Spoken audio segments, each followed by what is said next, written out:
Hi, welcome. This is continuing the reading of Walking a Rainbow by me, Michael Shearer, about the two of us walking the Camino de Santiago when he was 9.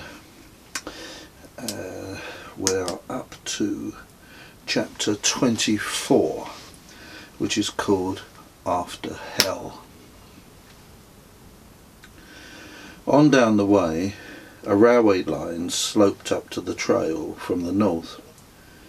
We crossed the tracks into some better shade and found the Light of India asleep beneath a tree, his makeshift turban by his side.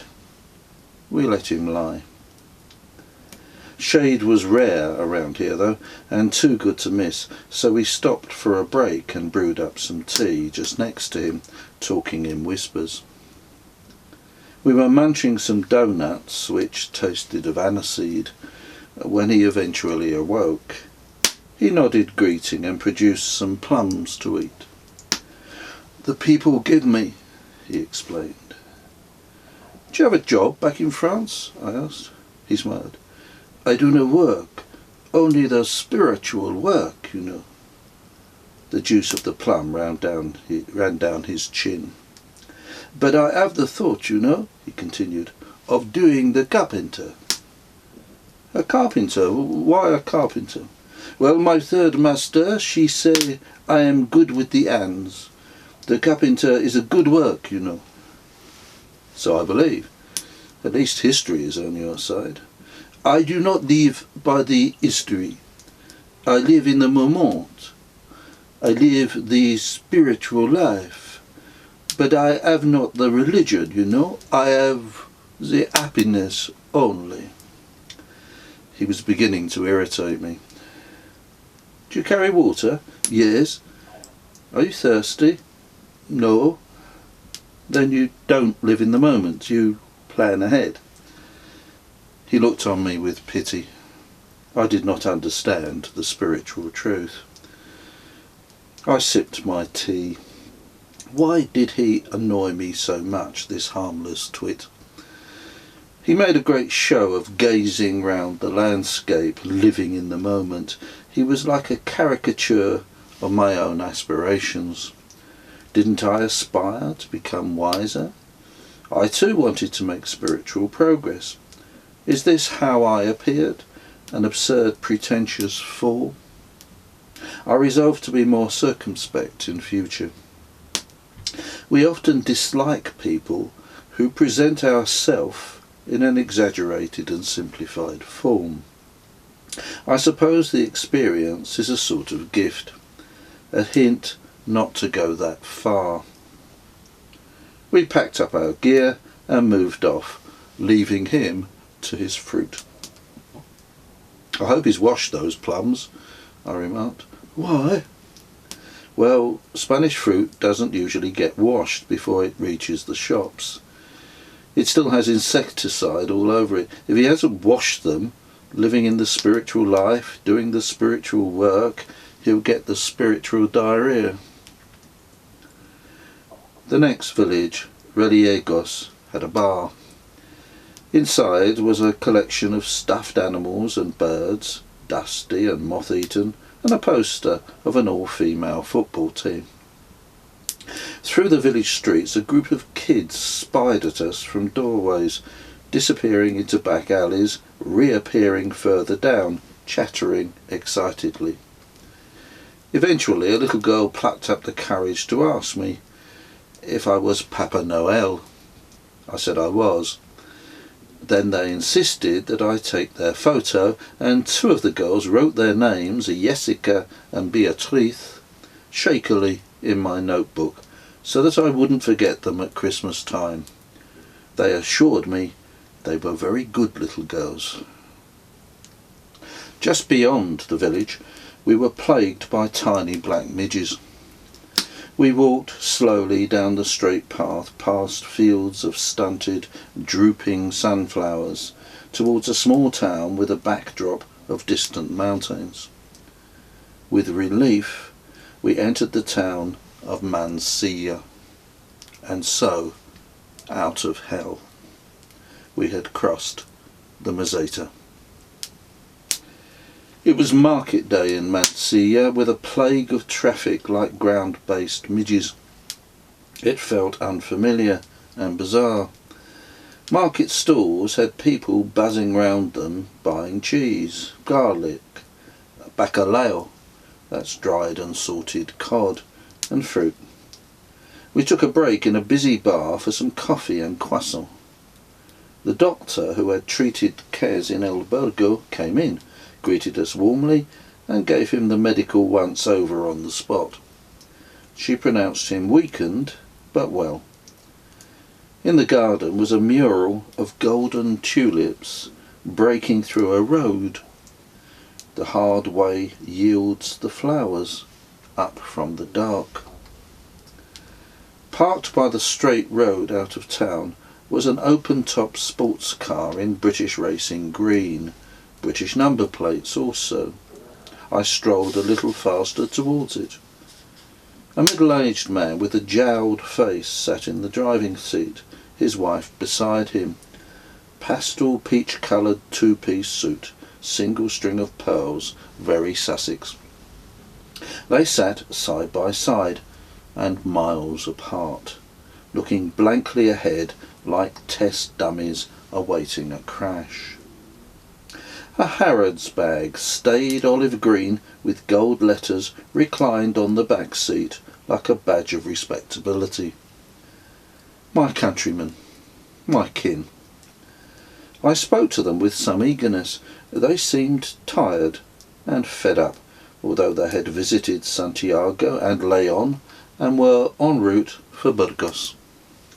He was tetchy, as if they had just had a polite row. I spoke to them of the Camino and its magical effects. They were unimpressed. As I warmed to the subject, relishing the ease of speaking English, I began to feel quite affectionate towards them.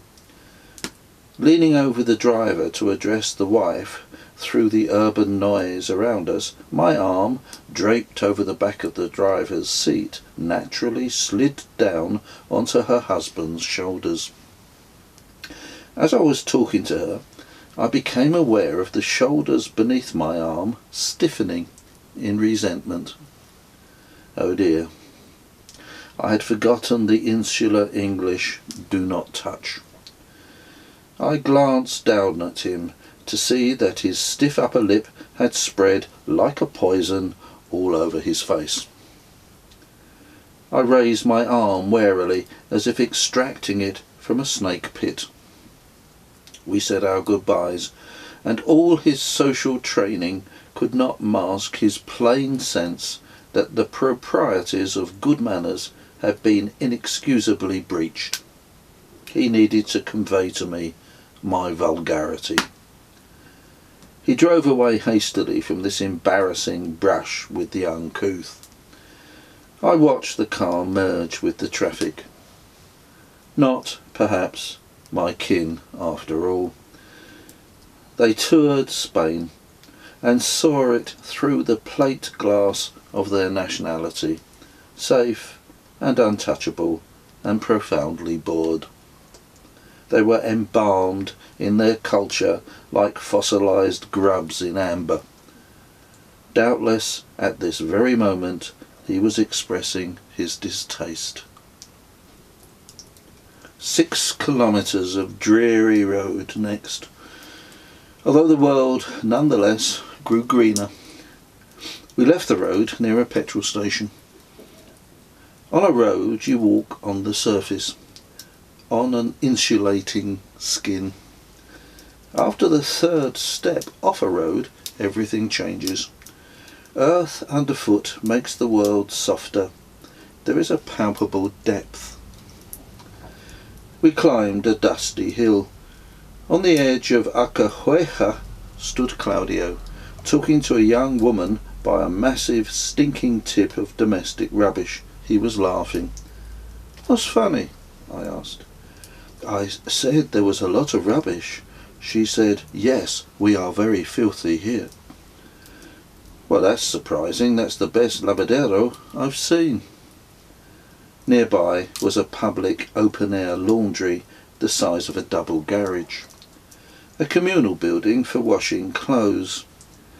Inside were two pools, end to end, like long, sleek steps. The upper slightly milky with soap, the lower crystal clear and very cool. Flat, sloping stones flanked the sides. A plump, grey-haired woman stood bowed over the slab, rinsing clothes. "I think I'll do some washing," I said, shedding the rucksack with relief. "I think I'll do some shade bathing," said Kez. "No, you won't," I replied. "I'm not washing those socks. I could catch something foul, some fungus unknown to science. My fingers could drop off." "They're not that bad." "They are that bad. That's why you never get bitten by mosquitoes. It's chemical warfare. Nothing smaller than a goat can survive anywhere near your feet." I insisted and showed him how to do it.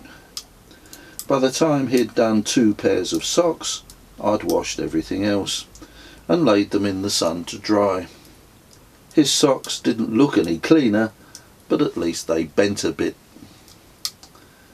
Beyond the village, the path returned to the road, which grew ever wider and more busy as we approached the big modern city of Leon. It loomed ahead like an oppressive problem. Soon Claudio was way ahead of me and Kez ambled far behind. A slip road came off the motorway and into the suburbs. There I took a seat outside a bar to wait for Kez. After an hour, it was clear he wasn't coming. I walked back down to where the slip road split from the main road. I could see miles down the way we had come, tarmac to the horizon. I scrutinised the length of it with binoculars. There were no walkers at all, and certainly no Kez. This was worrying. Losing him on the outskirts of a village was one thing, but a big city was something else. Still, it coped well last time. I hurried through the bustling suburbs to the town centre, found the tourist office and got a map with the refuge marked on it. It was on the other side of town, near the bull ring. The refuge turned out to be a large college set in extensive grounds. Claudio was there, and 2 of the girls from Barcelona we had met in Castro Jerez, Cristina and Marta, with the deep brown eyes. Also Eugenio, the guy with the nervous twitch. But not Kez. The place was being run by young Christian volunteers, bright and eager. I told them the problem, and they contacted the police. Soon patrol cars were out all over the city looking for Kez. After 3 more hours, I was frantic. I paced, mind thrashing like a blender. "I'm going out to look for him," I told Claudio. "You won't find him. He could be anywhere in Leon." "I know, but it will give me something to do. I'm too restless. I can't just stay here and wait." I hurried out and wandered the streets, walking swiftly, scanning every side street. My brain was a whir. I couldn't think. I made no attempt to decide which were the most likely places to find him. I walked randomly, turning here and there as the feeling took me, giddy with worry, obsessed. My whole mind was solely concentrated on finding him. Everything else was irrelevant. I scarcely noticed the people, the traffic. I was soon utterly lost. Small and smaller streets, till there, down a long narrow vista, was Kez on a corner with 2 girls. I yelled and waved like a maniac, "Kez! Kez!" As I hurried closer, I increasingly saw 2 young women with a child. I mean, it was Kez all right, but he was deflated. He'd lost his mettle, his crispness. He was shrunken and limp like an old lettuce. Just this kid. He was subservient, secondary, in somebody else's hands, wholly. Details focused as I finally reached them. Head down, he looked ashamed, unnerved, eyes puffy and reddened. He said nothing.